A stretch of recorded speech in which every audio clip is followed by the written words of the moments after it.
Hi, everybody. Welcome back to the Data Science Hangout. I'm Rachel Dempsey. I lead customer marketing here at Posit. And you know what? I just learned that some people are actually hearing about Posit through the Hangouts.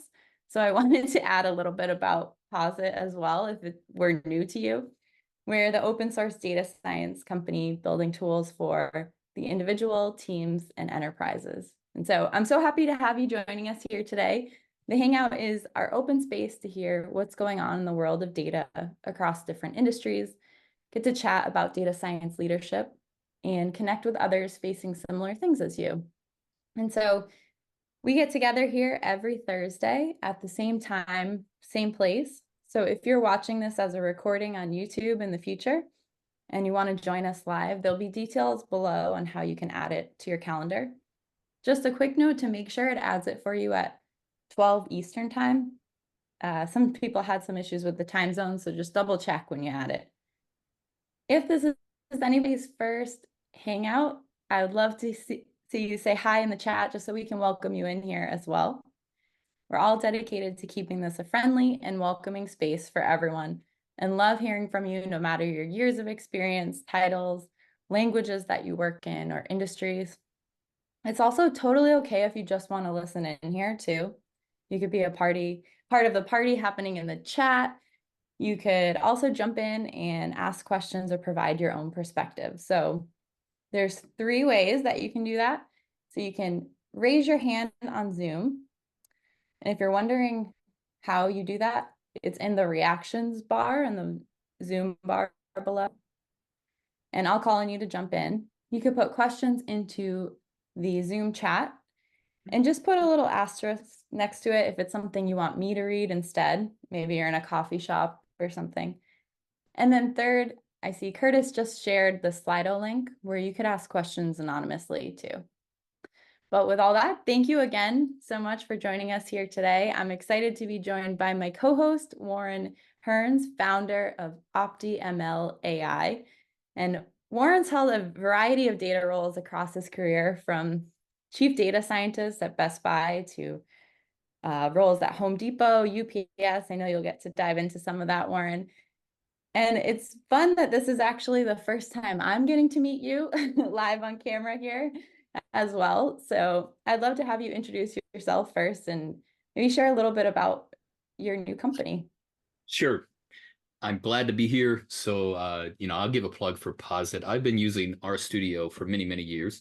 So, if you don't know about Posit and RStudio and some of the other things that I'm sure I don't know about, talk to Rachel or to Jake. I see Jake Newborough on here. So, hey, Jake.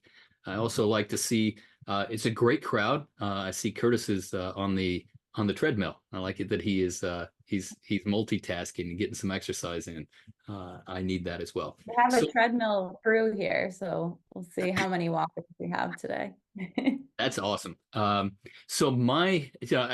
give you all a little bit longer background than I normally do for a discussion, but I think it will lead into some of the questions because I know a few people on here like Jake, and I saw a chat from T-Roo from my Cardlytics days as well. But I've been in what we know as data science for I guess it's 2024, so 32 years now, not including some time in operations research in the Army. So I started I've always loved using math and data to make better decisions. And my undergrad was at West Point, started in 1985 and graduated in 1989, and got a degree in mathematics and in operations research. And so operations research is the more traditional things like integer programming, linear programming, statistics, simulation, things like that. Lots of really, really important applications in industry. So thought I was going to spend a career in the Army. Did all the fun Army stuff like airborne ranger, field artillery, got to blow some things up, but decided to get out in the early 90s. I got out in 1992, and that was before we had any search engines or anything like that.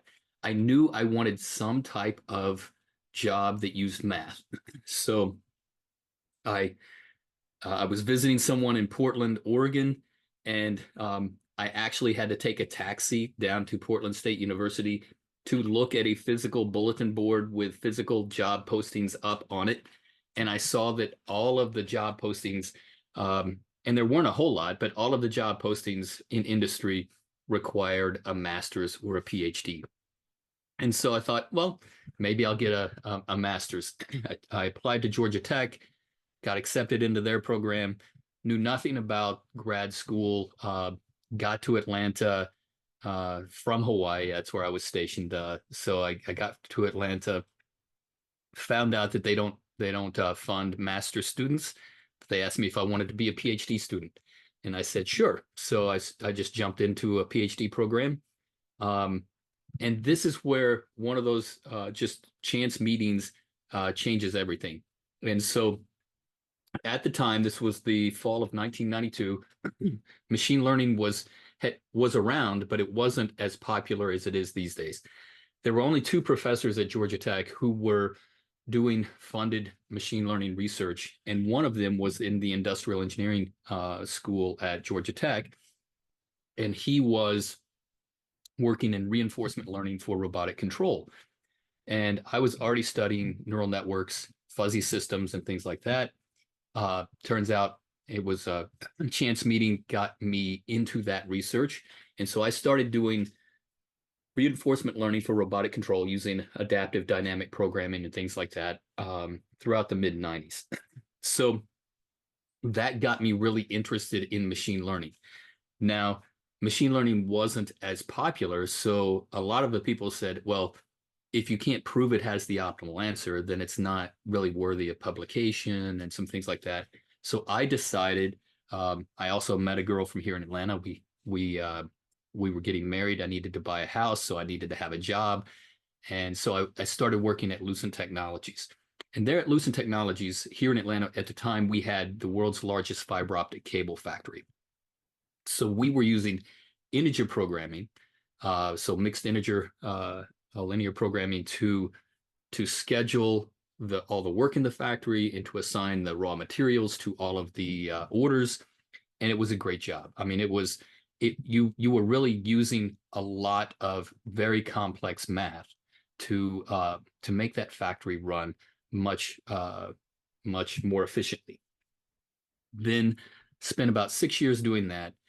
UPS is also headquartered here in Atlanta, so got a chance to move over to their corporate headquarters where I started doing machine learning once more. So we were doing forecasting, we were doing fraud detection, we were also using some integer programming to move the empty, relocate some assets around the United States. So spent 8 years doing that. Moved over to the Home Depot, which is headquartered here in Atlanta. And that was my first foray into marketing analytics.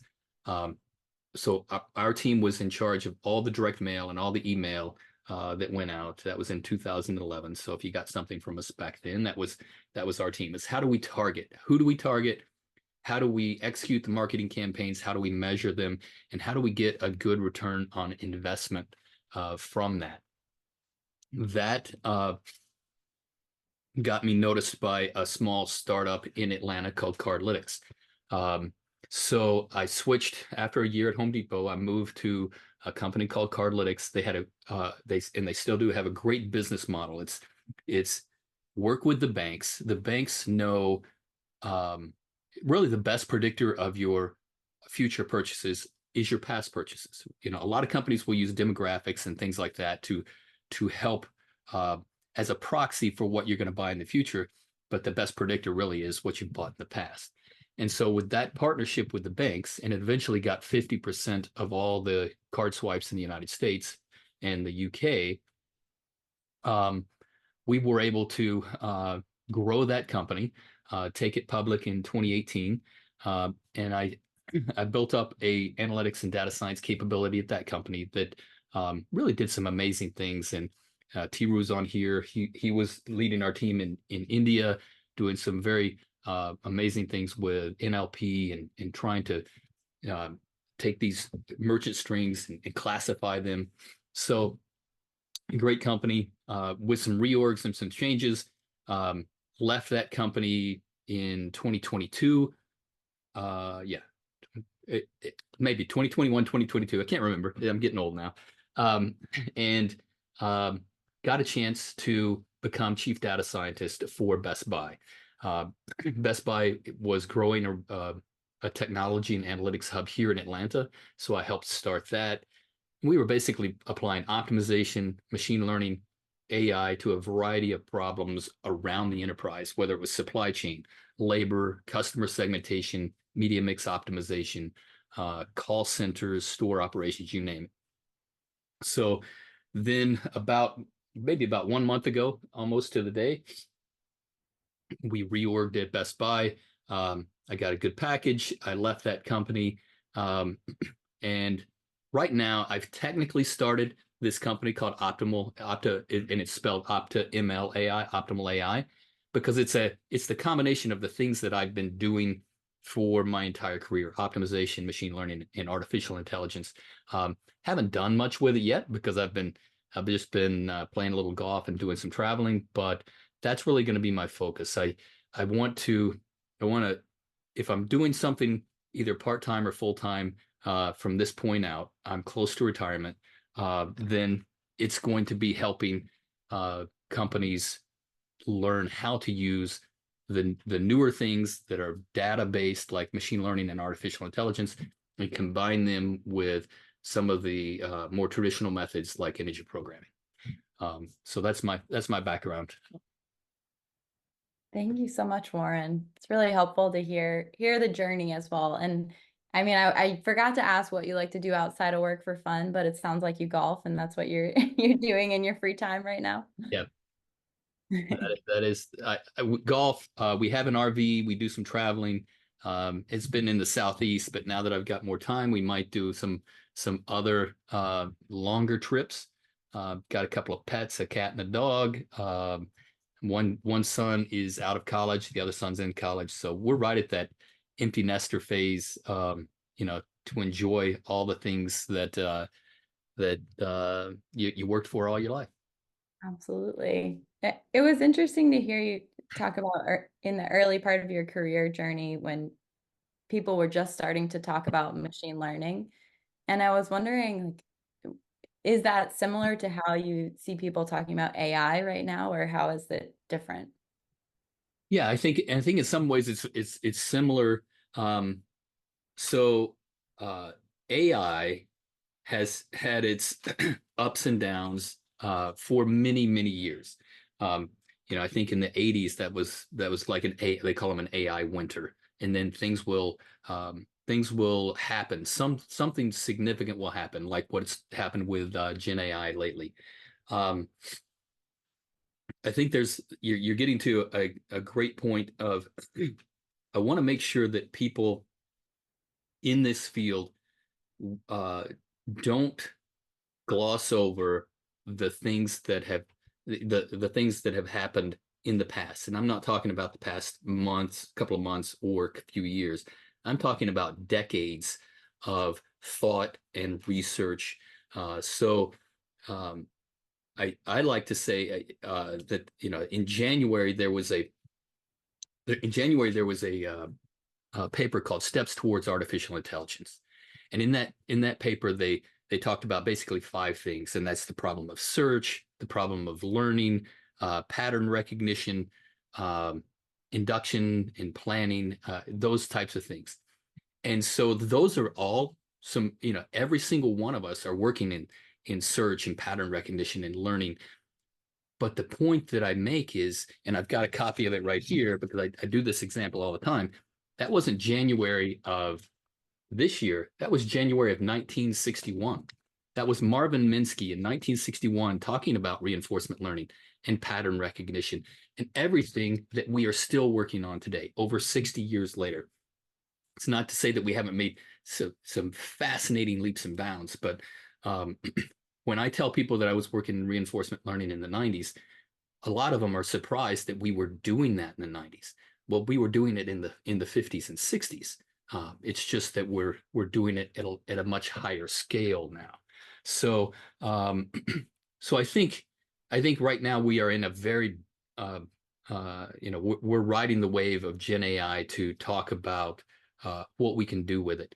Um, and then there's going to be that, standard hype cycle. There's going to be, let's get it into practice. There's going to be a big cost. We're going to figure out how to do it better. There will be a plateau. Then there will be something else. And I guess my last point on that would be, um, it's I had heard about large language models from many, many people. So it's not as if just one thing came out. In your career, you're going to see 100 ideas, and maybe one or two of them are big ideas. So you've got to learn to sift through those. And to be honest, there are a couple of people on my team at Best Buy, Jimi Hendrix and Will Armstrong. They were telling me about some of the new advances in large language models. And I was more like, yeah, I've heard about those advances in the past and they haven't really panned out. And it wasn't until basically GPT 3.5 that I saw a big step change. Thank you. I see, Svetlana, you had a follow-up question there. If you want to jump in? Yeah, thank you. Um, yeah, because like as you were mentioning, like yeah, like Gen AI and like all the recent developments, I'm curious. So my background is in like bioinformatics, and I've been in the field for quite a while. Like got my master's 14 years ago, so I was doing everything around like data science, machine learning, computational biology for a while. And now when I'm looking for a new job, what I see is that a lot of job descriptions, they suddenly have all these requirements of like, if you don't have um, I don't know, PhD degree in NLP, or like know how to do all the stuff with not just like, of course, like not just using, but like training, file tuning, all of this with like Gen AI LLMs. And I find myself at this point when I'm like, okay, should I invest, I don't know how many hours of my time, and maybe like take another course, so at least that I can say that I can do this, because I'm pretty sure that if I'm hired for an actual job, I'm able to do this, because if I was able to learn all the other stuff, I would be able to learn this as well. But I feel that it's quite frustrating to have all of this in like job requirements, and I feel that to compete with people who are confident that they would say, oh yeah, I know how to do this. For me, I don't want to say that I know how to do something if I don't. So just like curious what your thought Yeah. on this. You've hit on a very important. I mean, it's very difficult to write a good job description, um, because in the sense of, I guess my thoughts on this are a couple of things. First, I'll hit on the last one you hit. I would rather somebody that I'm hiring tell me what you just said, which is, I'm not gonna, and I hope I can cuss here. I'm not gonna bullshit you about my experience in this, but look at all the other things that I've done in the past that has been successful, and I have some basic knowledge in generative AI. I can learn and do things. Um, I don't want somebody being basically as confident as the hallucinations in ChatGPT, and I want somebody to be honest with me.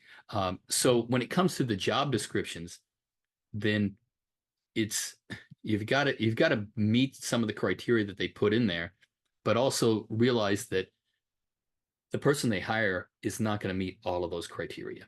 So, if you think that you have most of the qualifications, go ahead and apply, and also try to find somebody in that company, and then go from there. But you know, if you really enjoy generative AI, then study it. But I will say this isn't going to be the last big thing. So if this is not an area where you want to dive into the details, then know enough to get that role and do some things, but don't, you know, there will be other big things that happen in your long career in this. Thank you. I like Kevin's point in the chat as well. He said, I tell people if you meet 50% of the requirements to apply. Yeah. Arsenis, I see your hands raised. Want to jump in? Yeah, thanks so much, Rachel. Thank you so much, Warren, for being here and speaking with us today. Um, so this is related to Svetlana's question, and kind of tying into the your response, Warren. So like you, earlier on, I had well, one of the defining points of my own career has been kind of helping folks bridge the gap between inferential statistics and machine learning, the unexplained stuff. And I'm actually finding that that area still holds a lot of interest for me, just intellectually and some of the things that I like doing.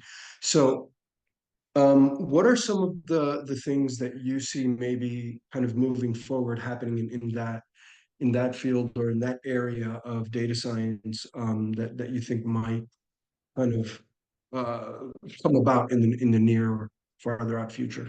Yeah. So if you're talking about, I guess, generalizing it, not everything's going to be new. We still need to do a lot of the older, the more traditional things. And statistics has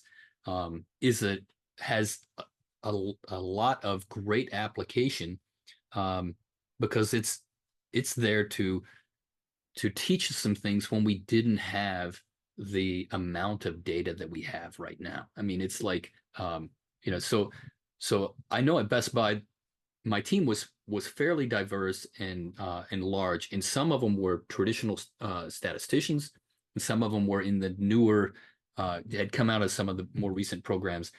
And I'll say that when some of the more traditional statisticians would talk about uplift modeling or causal inference, two of those things are still super important, but they're getting a resurgence right now, especially the causal inference. There was, from a few I'd heard, there were, from the newer programs, were like, yeah, I kind of like dismissive, like I read that in a textbook, like, it's not that important anymore. But when we actually applied it to some of our marketing campaigns, and it made a significant difference.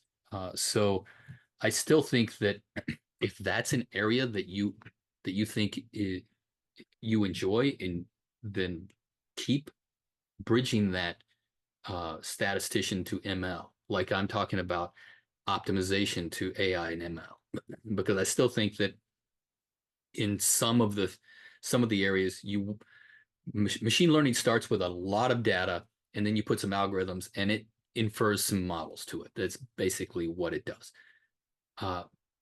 Things like integer programming starts with a model of the process, and there are so many things that we can do with a model of the process rather than starting from scratch each time.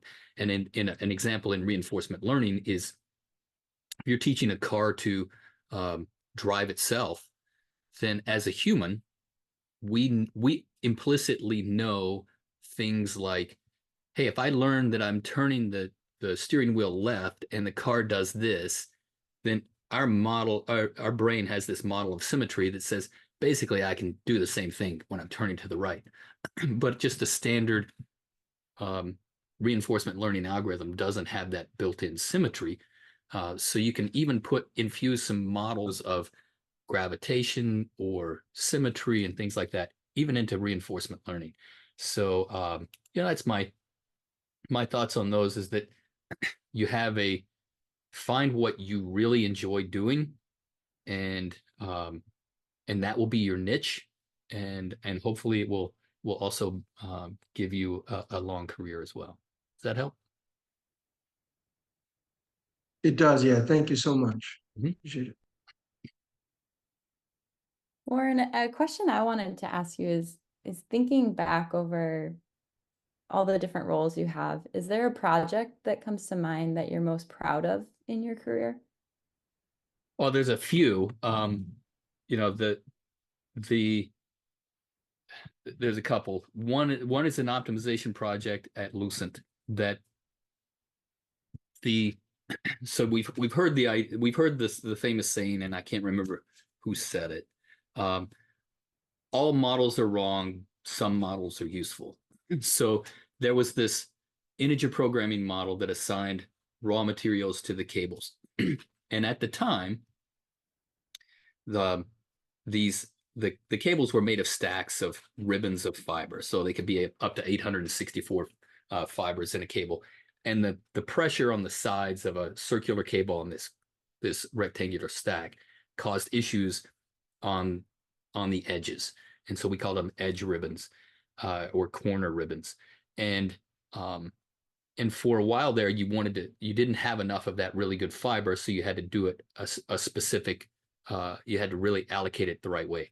Then, a few months later, well, maybe a year later, our factory processes had gotten so much better that we just had way too much of this, and we were trying to keep it separate. And then we started to not be able to give out orders or complete orders because we were taking this premium fiber and never using it.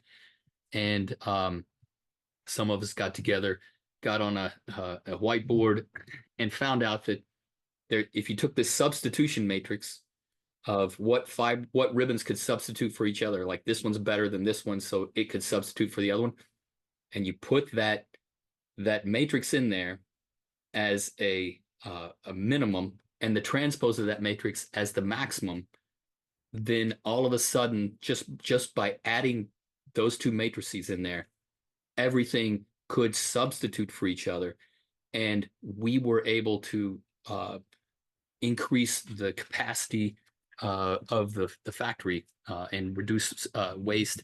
And it was all because we got together and we used a couple of mathematical ideas. So I think that's the big optimization one.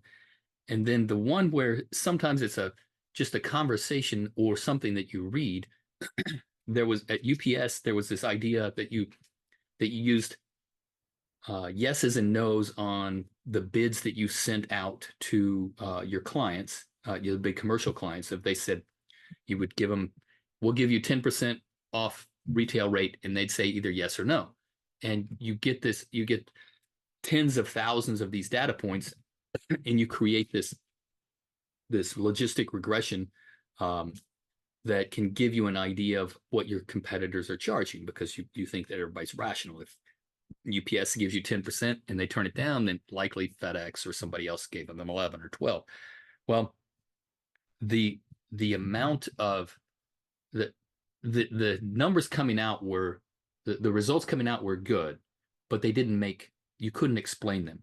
And it turns out that it was because of the data that was coming in. It was basically censored. It was you didn't ask them, I'll give you 0, and they say no. I'll give you 1, they say no. I'll give you 2, they say no. And then finally you get to 10. You got all these data points right around the answer. So without now I'm realizing that I'm saying something that I'm not actually showing you on a graph. But make a long story short, I read something in a paper where somebody called them shadow data points or mirror data points, and we infused the actual data set with we said if you accepted at 10%, then you would have accepted at 11 or 12 or 13, and we put all of those in. And if you turned us down at 10%, then you would have turned us down at 9, 8, 7, 6, 5, 4, 3, 2, 1. And when we put all of these data points in there, everything worked, and you could explain it. And we actually patented that idea that you could infuse data sets in this particular application with what we called shadow data points. So sometimes it's you can augment your data set with successes and failures that weren't really there, because you think that a rational person would, if they're going to accept at a certain price, they would certainly accept at a less price, or they're going to turn you down at a certain price, they're going to turn you down at a higher price. So that was a really interesting thing that worked for UPS. I saw somebody at a conference that they were in hotels. They described the same problem, and I said, since you're in hotels and you're not competing with UPS, here's our solution. and it worked for them as well. So Cool, thank you. I saw a question asked a bit earlier on return on investment. Sorry if I mispronounce your name. Agnieszka, do you want to jump in? Yeah, so I would like to ask about the return on investment on all the technologies that you were using. So from my experience, not always, but quite a lot, apologies, quite a lot, we have the situation when we hope for or we plan for certain investment, but we won't get as much as we want due to certain things popping up, right, unexpectedly. So I wonder whether you were measuring return on investment, planning that, and what is your experience here? oh, that's a great question. And as you go up from individual contributor to manager and then to executive or officer at a large company, that becomes an even harder question to answer in the sense that we have, you're talking about technology, but we looked at it as, we have resources, we have people. So I have had salary and things and benefits. We also had what we were doing in Google Cloud. So, what were the compute costs, the storage costs. But there were also a lot of data engineering that wasn't in our data science group, that we didn't really know exactly how much that was costing, because we were having to move things from on-prem to into the cloud, this migration. So when it comes to actual technology tools, we like the open source approaches. We know that you can get a lot more bang for your buck, when it's either open source or you go to that next level. So we were using tools like that. And then also when it comes to optimization, there are some pretty good, if you're talking about optimization, there are some pretty good open source optimization solvers out there now that until you have a problem that is that doesn't solve in a reasonable amount of time, then you can prove it out in a proof of concept in a pilot for your business. And then you can go to a larger solver company like a Gurobi or something like that, where it's going to be more expensive, but you'll be able to prove it out. So it's not really I can't give specifics on what we were doing at Best Buy, but the software costs were only part of it. It was the salary and benefits. It was also, what are you deprioritizing? I'll say at the executive level, it's the first thing you're doing is prioritizing the work of the enterprise. And there can be some really highly, I guess, return on investment, 2x, 5x, 10x return on investment that you can't actually do. And if you're an individual contributor working on that project, you wonder, what the heck? I mean, we could spend $1 million and get 20 million out of this, and we're not doing it. But it's because there's a whole lot of things that are being negotiated at the prioritization level. So it's not always about the return on investment. It's a lot of times it's about, what are we going to focus on this quarter, this half, or this year, and what did our CEO tell the street that we were going to do? Thank you. Saul, I see you just put a question in the chat. Want to jump in next? Hey, Warren, thanks for all the insights on this. I guess I was starting to get more curious as you talk about, ML, personalization, generative AI. Do you mind explaining the difference between ML and AI for prediction? I imagine there's like different models and stuff like that, but what is, I guess, the difference, simply put, and why are companies, I guess, inventing so much in AI personalization? Thank you.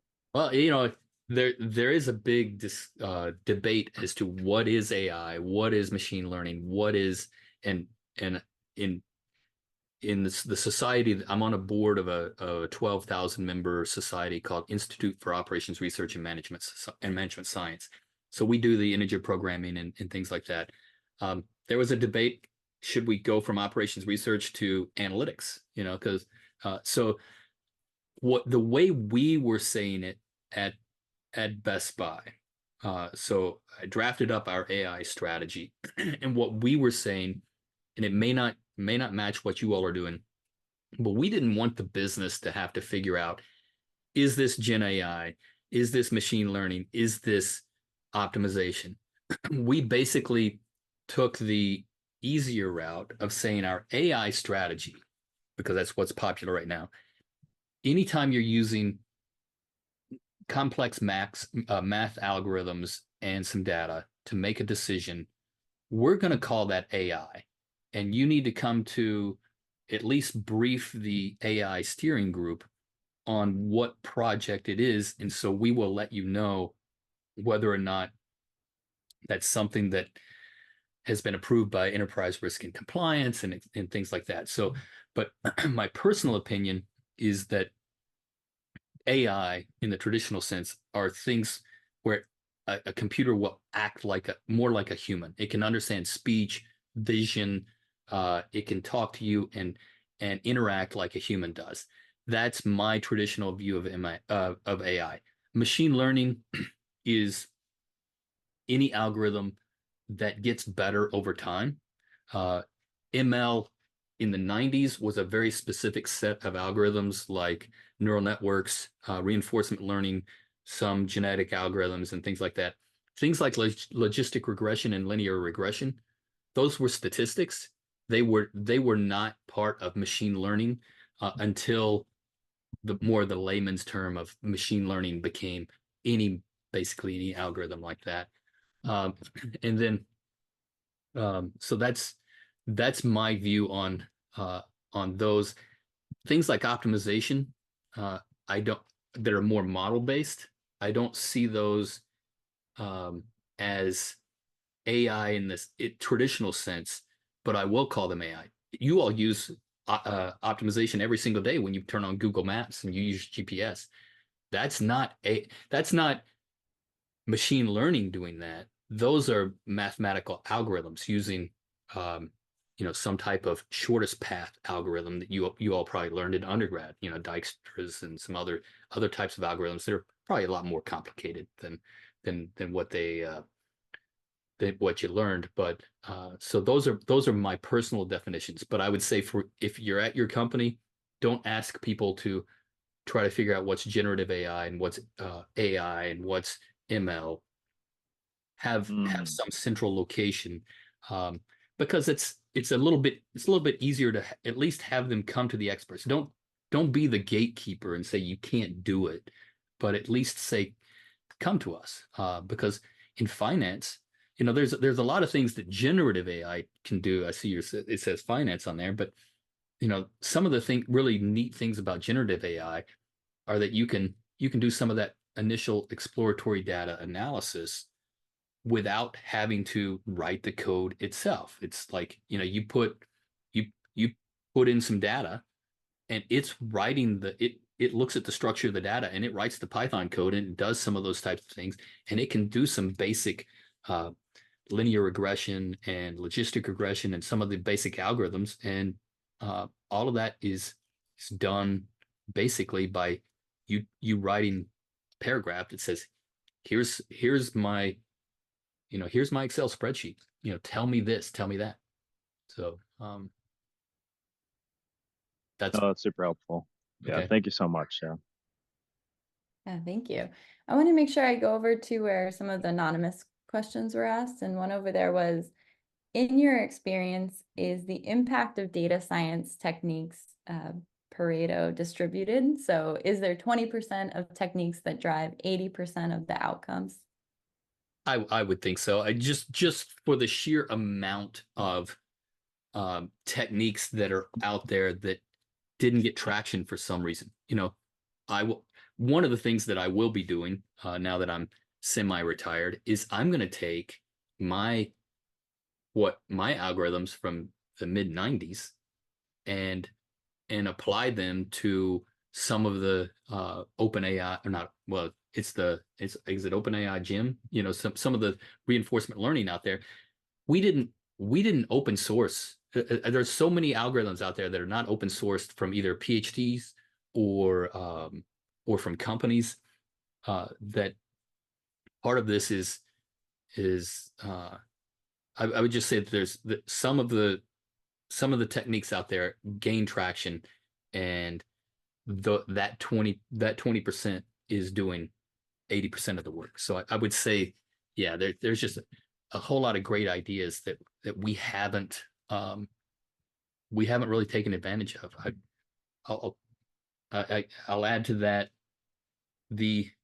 just take for example neural networks. The idea of a perceptron, I think, was 1948 that they came up with this idea that, we could do a single neuron, a perceptron. And then it was in, kind of thought about different things. It was in, I think, variations, but in the early 70s, a couple of people came up with the idea that you could do back propagation. Paul Werbos did it in his PhD thesis in 1974. And I know that because I invited Paul Werbos to a conference in 2001 when he was a director at the National Science Foundation.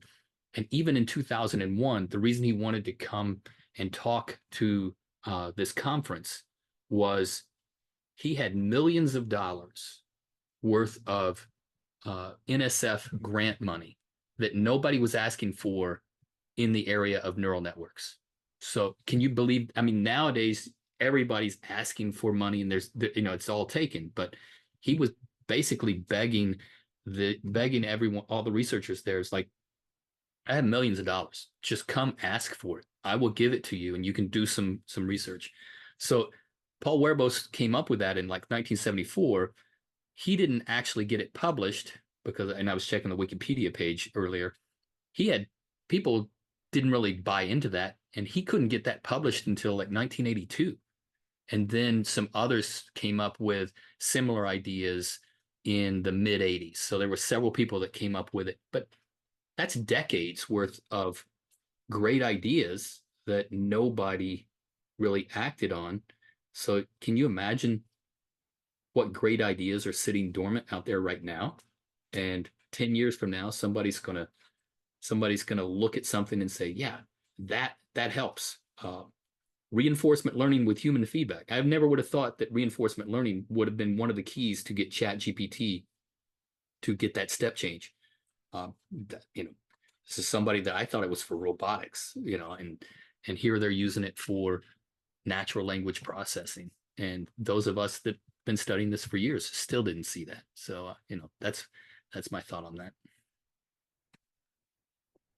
Sunday, I see you had a follow-up question on reinforcement learning a little bit earlier. Do you want to jump in? Yeah, thanks, Warren. Great talk. Awesome. And it's been interesting listening to you. And I'll confess, I'm one of the lazy ones when it came to looking at things like reinforcement learning. And maybe, listening to you talk today, I'm thinking maybe this is the point where I get that spark, that inspiration, and finally build my chess game. Good. So my question is, do you have any use case you'd be happy to describe, like some simple use case for reinforcement learning? I know you've spoken around it quite a bit today, but, in your work experience in the past couple of years, any specific use case you would, want to share? So I'll talk about it first at a high level. One is, well, I'm going to use this question for a couple of different things. One, I'll start at the very high level, is that I got really interested in reinforcement learning because I've had a dog for most of my life, and I just like to see how they learned, you could teach them to do tricks. And actually, while I was a grad student, my dog knew probably 20 different commands. It knew everything from, high five, to if you ask it, and my wife laughed at this one, but if you ask it, which would you rather be, married or dead, the dog would turn around several times and fall over dead. But you taught the dog through incremental steps. And so our life and, everything is a sequential decision process. And so A lot of machine learning algorithms like reinforcement learning, genetic algorithms, neural networks, they all have this basis in how humans, animals, or even simpler organisms learn and survive. So that's the basis for a lot of that. I think it's sometimes instructive because we focus on that to kind of turn that on its head and see what those algorithms can teach us about our life. And so with reinforcement learning, like I said, your life is a sequence of decisions, some good, some bad. We learn from those, and we try to make a better decision in the future. There's a saying attributed to Mark Twain: good judgment comes from experience, and experience comes from bad judgment. And it's basically, all of us on this call know that we are constantly learning from our decisions. We make a decision, we're in a state, we take an action. Out of all the possible actions we can take, we get some type of feedback from that, either instant or delayed, and we update our model of the world. That's reinforcement learning. And the key to that is feedback. So another thing you can learn from this reinforcement learning algorithm and apply it to your life is feedback is crucial to us getting better. So, make sure that you get and give timely feedback to your kids, to your pets, to your coworkers, to everyone. So feedback's important. I guess the last thing I'll say on this philosophical bent is failure is absolutely key to learning and improving. Reinforcement learning is not, I'm going to succeed every single time I do something.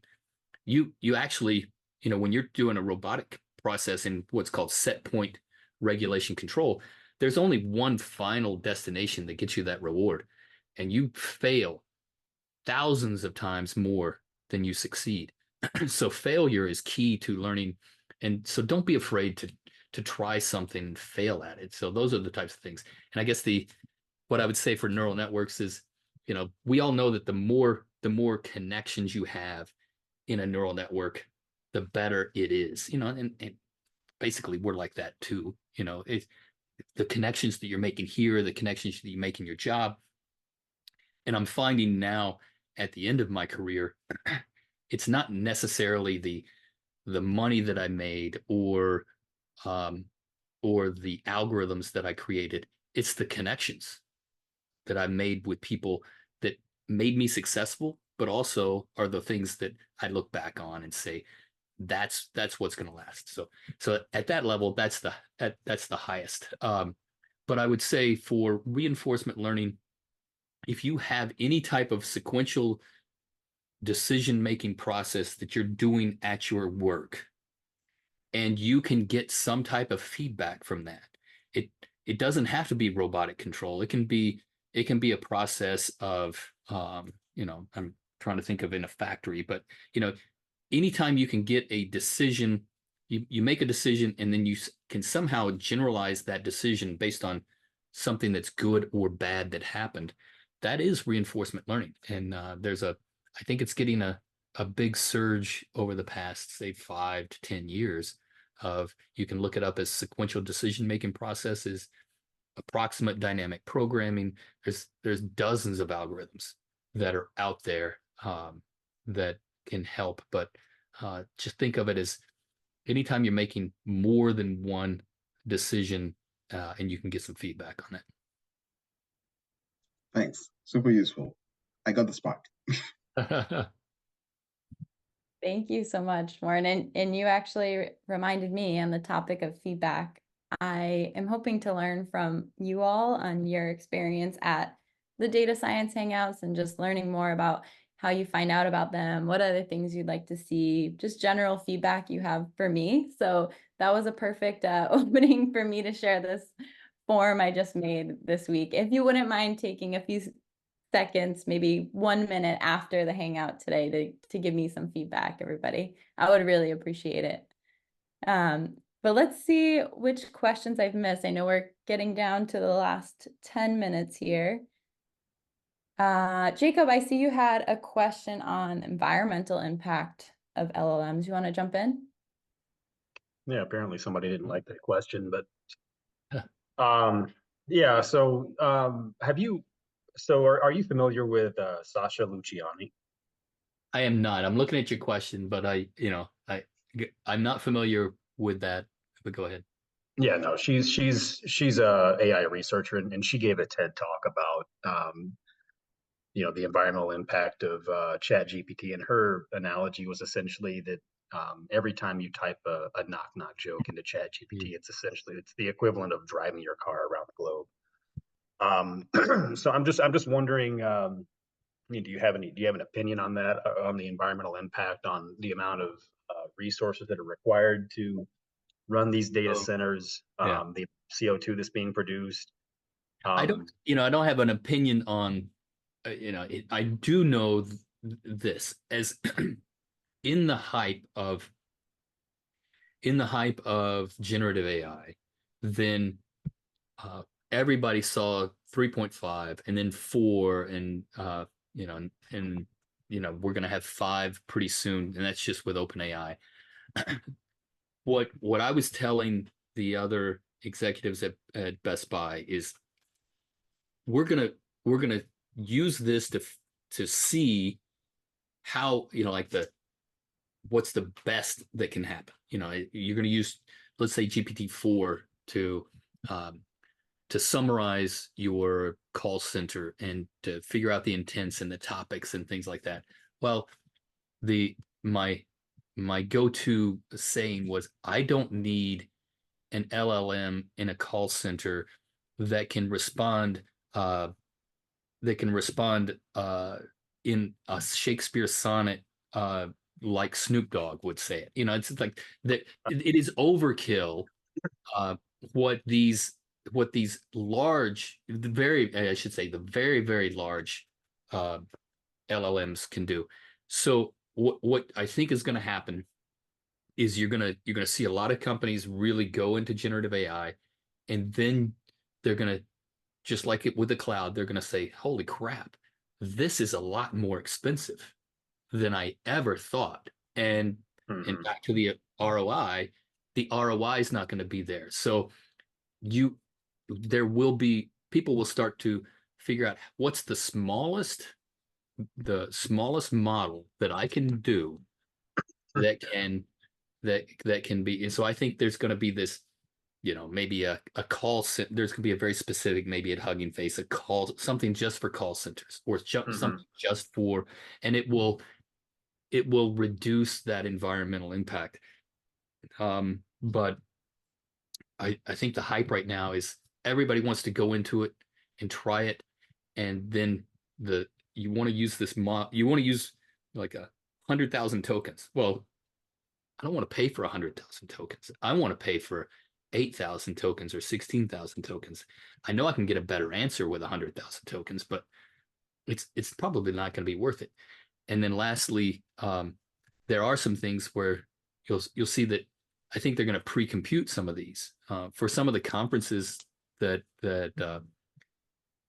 we're thinking about. Instead of letting people use generative AI every single time they ask a question about some abstracts, we have like 6,000 abstract talks at one of these conferences.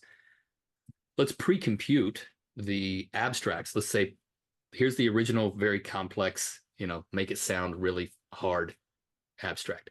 Now let's do a one-time.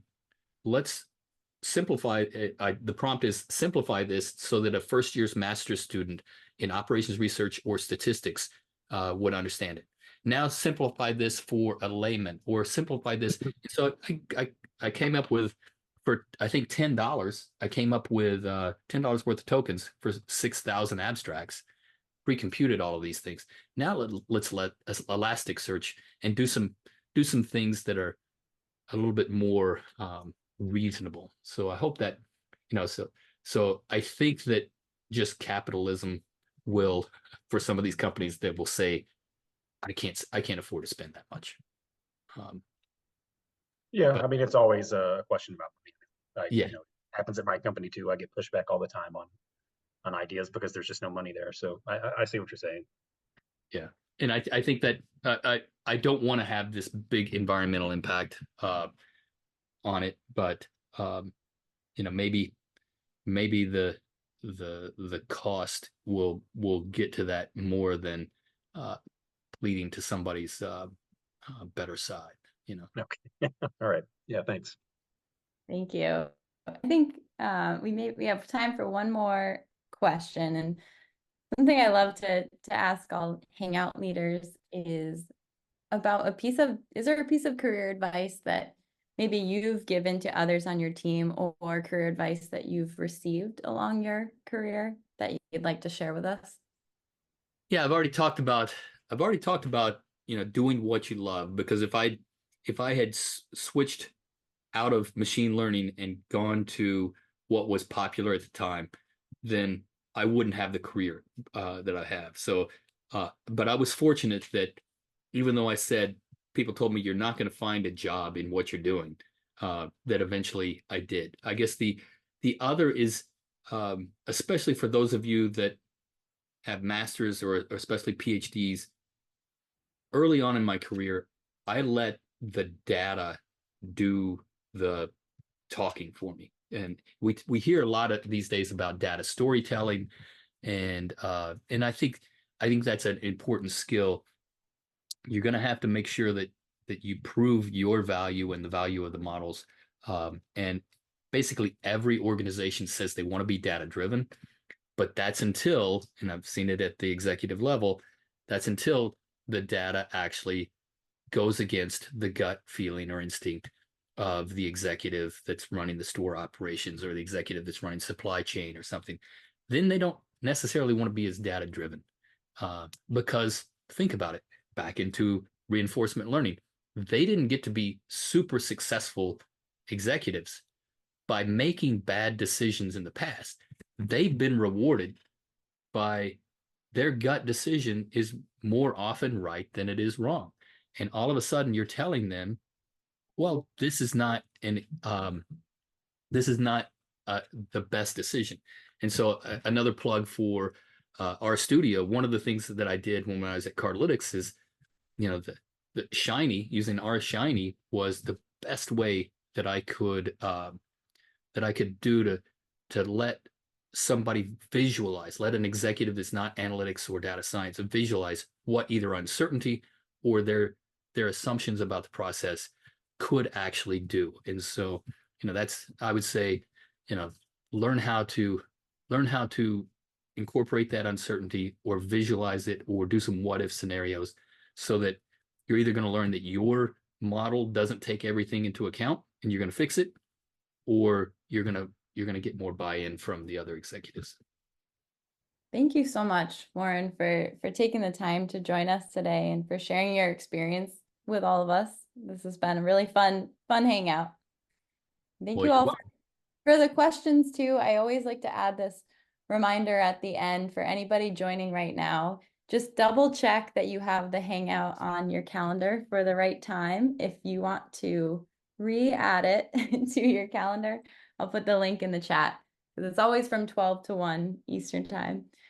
But I did see a question about if you decided to follow your idea of testing less common models, people would love to see the community effort around that. Is the best place to connect with you LinkedIn? LinkedIn is the best place right now, and then I'll come up with a something else. But yeah, I'm always on LinkedIn. I love it. Okay, perfect. Well, thank you so much. Have a great rest of the day, everybody.